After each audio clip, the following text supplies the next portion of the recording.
প্রধান রিক্রুটার অর্থাৎ ইসমাইল হোসেন সে হচ্ছে আনসারুল ইসলামের মতাদর্শী।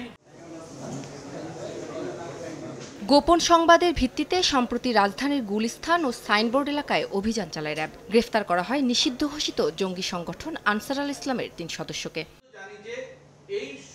শনিবার সকালে রাজধানীতে র্যাব ৩-এর মিডিয়া সেন্টারে সংবাদ সম্মেলনে এসব কথা জানান সংস্থাটির আইন ও গণমাধ্যম শাখার পরিচালক কমান্ডার আরাফাত ইসলাম। তিনি জানান, গ্রেফতারকৃতরা আফগানিস্তানের তালিবানি আদর্শে উদ্বুদ্ধ হয়ে তথাকথিত হিজরতের পরিকল্পনা করছিল। দাওয়াতি কার্যক্রম পরিচালনা করে খুঁজছিল নতুন সদস্য।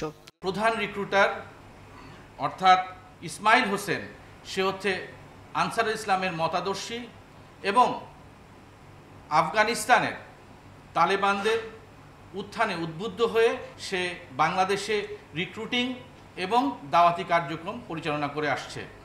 নগদে ৫০০ টাকা বা তার বেশি পেমেন্টে পেতে পারেন ঢাকায় জমিসহ ২০ কোটি টাকার পুরস্কার। র্যাবের দাবি, সম্প্রতি আইন শৃঙ্খলা বাহিনী তৎপরতায় গ্রেফতারকৃতরা সংগঠনের নাম বদলে শাহাদাত নামে কার্যক্রম পরিচালনা করছিল। যোগাযোগের গোপনীয়তা রক্ষায় বিশেষ অ্যাপও ব্যবহার করত।